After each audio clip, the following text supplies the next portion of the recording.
When it comes to investing, there is so much to learn, and when you first get started, you don't know what you don't know. So in today's video, I'm going to tell you about 10 things that I wish I knew when I first started dividend investing.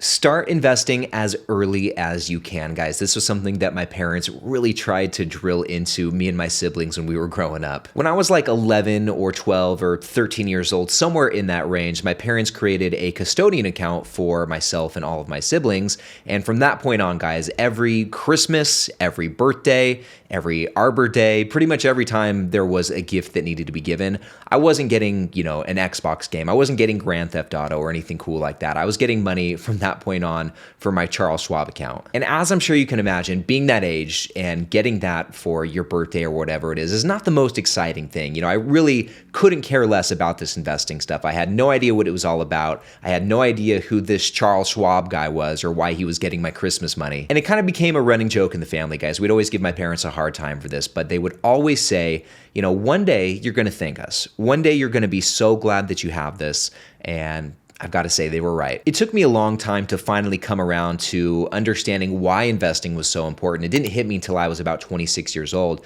And so from then until now, I've been investing for about 4 years. And in that short period of time, I've made a lot of progress. Taking a look at my dividend portfolio tracking spreadsheet here, which you can start using for free. There is a link to download this spreadsheet in the description of the video. Just from 4 years of consistent investing, my portfolio has grown to a point where it's now sitting at about $66,500. And every single year, my portfolio is generating $2,578 of dividend income, which is really nice. This amounts to almost $215 in dividends every single month. Hindsight's always 20/20, but I really wish I understood all this investing stuff and knew how cool it was and how powerful it could be when I was 16 years old and had just started working. And I got my first job at 16. I wish I would have started putting, even just some of my paycheck towards my portfolio and started investing then. I just can't help but think what an extra 10 years of compounding would look like today. It would have made a huge difference. Dividend investing, guys, is one of those things that just gets better the longer that you do it. And so the sooner you start investing,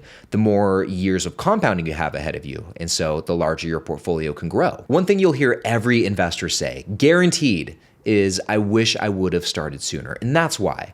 Time is your greatest ally as an investor. And if you're lucky enough to have time on your side, please, guys, don't take advantage of it. Start investing as soon as you can. So when I first started investing, I went all in on individual companies. I probably had like 20 to 25 right off the bat, some of which I do still own today, like Chevron, Procter & Gamble, and Starbucks, which have all worked out pretty well for me. But with that said, some of those other ones didn't turn out to be such great investments for me, like 3M, AT&T, and Verizon. These have all been my biggest losers so far. Now, when I first got into investing, I was completely new at this. I had no idea what I was doing and didn't at all know what to look for in an investment.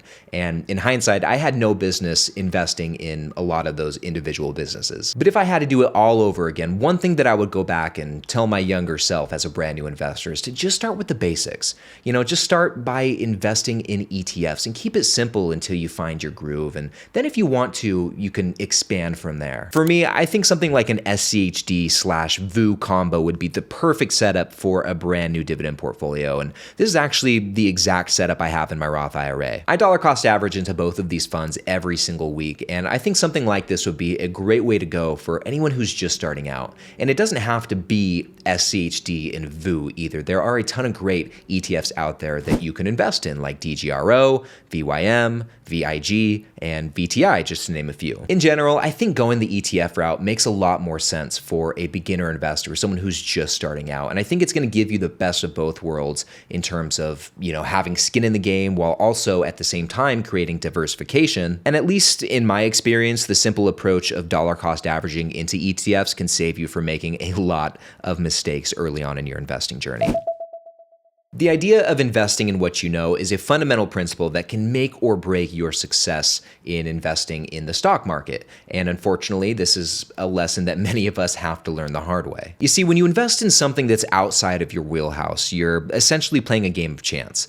It's kind of like the Las Vegas Strip on a Friday night. It's risky, and the chances of making poor decisions are pretty high. As an investor, this becomes especially apparent when the market takes a downturn. The concern you feel when your stocks go down in price can sometimes stem from not having enough confidence in your investments, which comes from not really having a good grasp on the companies you're invested in. This is why you should only invest in businesses you actually understand, or as Warren Buffett would say, stay within your circle of competence, which is about recognizing the areas where you have some knowledge and staying within that realm. A great place to start with all of this is to think about the products that you regularly consume.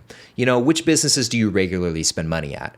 Which brands are you buying? When you're familiar with a business as a customer, you'll have an easier time identifying its competitive advantages, and you can understand why you and countless other people choose to support it.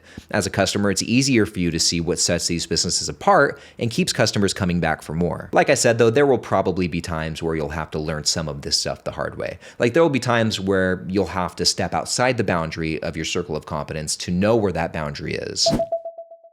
So guys, if one of the main reasons you're investing in a certain stock or an ETF is because you see that it has a high dividend yield, I hate to say it, but you're buying it for the wrong reasons. This is something I definitely had to learn the hard way. And when you're buying something just because it has a high yield, you could end up investing in a yield trap. A yield trap is a situation where a stock has an extremely high dividend yield, but that high yield isn't ultimately sustainable. Unfortunately, many investors fall victim to yield traps because it's pretty easy to be baited by those extremely high yields. But fortunately, these can be pretty easy to identify because the companies behind the yield traps typically have a terrible track record of sustaining those dividend payments and ultimately will end up having to reduce the dividend payments on more than one occasion. Like in the case of Orchid Island Capital here, you can see the dividend payments go down pretty consistently over time, or we can also look at AG&C as another example who's cut their dividend numerous times over the last 10 years. And don't get me wrong, this is not to say that all high yielding stocks are bad, they're just not all made the same, and ones like these are pretty poor stocks to own. As an investor, you don't want to put any money into a company that's going to constantly reduce your dividend payments over time. In fact, you want to invest in a company that's going to do the exact opposite and grow their dividend payments over time, which can only happen if the business is fundamentally strong and has, long-term growth prospects that they're able to execute on. So for the first few years I'd been investing, I placed a huge emphasis on my main taxable brokerage account over my Roth IRA. And I did this because I'd always planned on quote unquote retiring and using my dividends long before I reached 60 years old, which is about when you can start pulling out profits and dividends from your Roth without any penalties. But as I'm getting older, I've changed my thinking on this a bit. And at least for my situation in particular, that was a short-sighted approach. And I've since switched gears, and now I contribute more to my Roth IRA than I do my taxable account. I figured that even though I still want to start using my dividends before I reach 60 years old, and that's pretty realistic for me based on where I'm at now and how much I'm investing into the portfolio, at some point, though, I'm still going to be 60 years old. And at that point, I'm going to want as much tax-free income as I can possibly get my hands on. And the 30 years of tax-free compounding I have until then is a pretty sweet deal. And it doesn't make sense to not take as much advantage of that as I can. Now, whether or not that's the right approach for everyone else, I can't say, but in general, I don't think you should neglect your tax advantage retirement accounts. And I think that when it comes to the Roth IRA, maxing it out is a really good goal to work toward. On any given day, you never know what the market is going to bring. It's full of ups and downs, which can sometimes be gut-wrenchingly aggressive. However, experiencing these swift and sudden changes in the market just comes with the territory.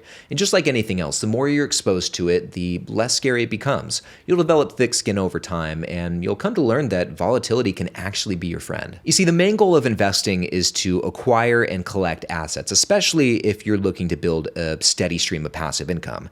Now, if you're going to be someone who's regularly buying stocks and is going to be a net buyer of stocks, the best scenario would be to invest in a stock and then see its price go down, which I know sounds counterintuitive. Of course, this would depend on why the share price went down, because it could be a bad thing, but assuming it wasn't anything catastrophic, then it could actually be a good thing, because the lower the share price, the more shares you're going to be able to buy with the same amount of money. What's more, when you calculate the dividend yield, buying at a lower price means you get a better cash flow return on your investment. So as the share price goes down, the dividend yield goes up. And so not only are you able to buy more shares, but you're also able to lock in a higher yield on cost. That's how volatility can work in your favor. So if you own individual companies, obviously you'll want to keep tabs on what's going on with those companies. But with that said, there's a lot of noise out there. And you can spend a lot of time trying to keep up with every little piece of news and read every single article, and most of it is just noise. Sometimes you're better off tuning that stuff out, and you'll develop a good sense for what matters and what doesn't as you go along. And one thing I found is that reading too many articles or watching too many YouTube videos and exposing yourself to too many outside opinions can cloud your judgment and can make it harder to draw your own independent conclusions. And in this game, you need to think for yourself. Don't get me wrong, we are so fortunate to live in a time where we have access to a limitless amount of information, and it can be very helpful to hear other ideas on different companies. You can learn a lot from that. But sometimes taking in too much information can be paralyzing, and it can lead you to make decisions based on other people's opinions instead of your own. So if it ever gets to be too much, don't be afraid to take some time away and just tune out for a little bit. You know, if you're invested in good companies, they'll still be kicking when you come back.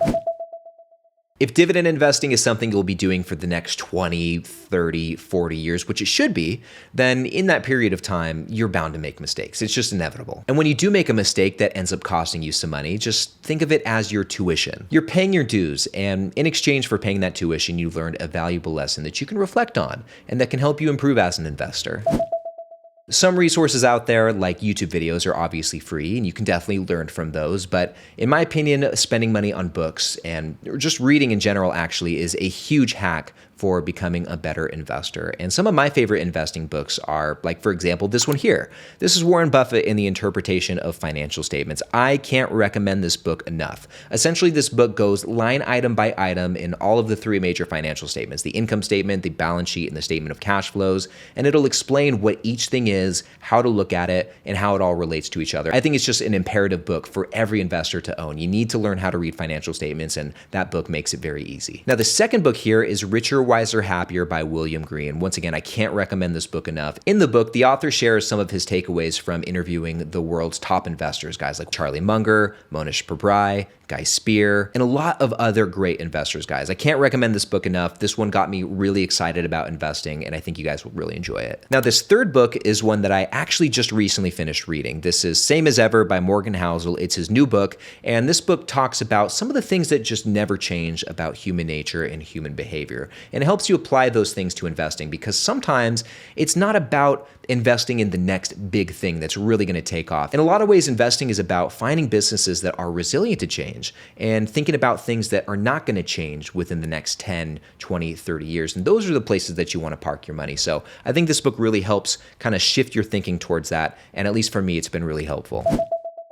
So writing is something that I just kind of recently started to understand the importance of. Over the last year and some change now, I've been putting out a weekly email newsletter, which obviously involves a lot of writing. And I found that doing this writing really helps me organize my thoughts and helps to better solidify the things that I'm learning. It just really helps it all sink in. And over these last few months, I've been doing a lot of writing outside of what I do for the newsletter. I started writing down all my stock research. I started writing down notes on the books I'm reading, like Investing for Growth, and doing so has become a really helpful thing for me in the pursuit of more knowledge when it comes to all this investing stuff. And I've been doing all of this writing through a tool that I made. I used to call it my Dividend database, which will be familiar to some of you guys, but I recently changed the name and now I call it the Investor's Almanac. But essentially, this is my second brain for investing, and having something like this has been an absolute game changer. I'm in the process of creating a templated version of this Investor's Almanac. I really want to get it out to you guys because I know just how much of a difference it's made for me in all my investing stuff, and I think it'll be just as beneficial for you as well. But it's not quite ready yet, so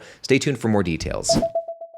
Now, I know we've already covered 10 different things, but this one's kind of a bonus one. I think it's important. Making the commitment to invest for your future is one of the best gifts you can give to yourself. And along the way, it's important to enjoy the process and celebrate all of the small victories. Every penny added to your portfolio, every income milestone you reach, just give yourself a little pat on the back knowing that you're on the right path and you're one step closer to reaching financial freedom. I know that building a portfolio is a grind, and I know that sometimes it can be hard to get excited about investing at first, but you will reach a point, and it will happen sooner than you think, where your portfolio really starts to grow and your dividend snowball really starts to take off. And that's what I'm telling you about in this next video right over here. I'm going to share with you just how powerful the dividend snowball effect can be over the course of 20, 30, 40 years. It's pretty mind-blowing. So click right over here to learn all about that, and I'll see you in the next one.